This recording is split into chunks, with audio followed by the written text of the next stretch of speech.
Hello అందరికీ. Stop and play జోన్కి అయితే మా నిర్విని అయితే తీసుకెళ్ళినాం. రోజు ఇంట్లోనే ఉంటుంది పాపం, ఆడుకోవడానికి ఎక్కడికి వెళ్తలేదు అనేసి. ఊర్లో ఉంటే అన్నీ మంచిగా కనిపిస్తాయి, బయటకు వెళ్ళొచ్చు, తిరగవచ్చు. కానీ ఇక్కడ ఏముండవు కదా.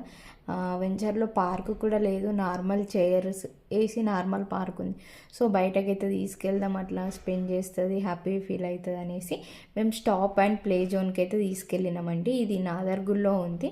పర్ అవర్ వచ్చేసి 300 అయితే ఛార్జ్ చేసిండు.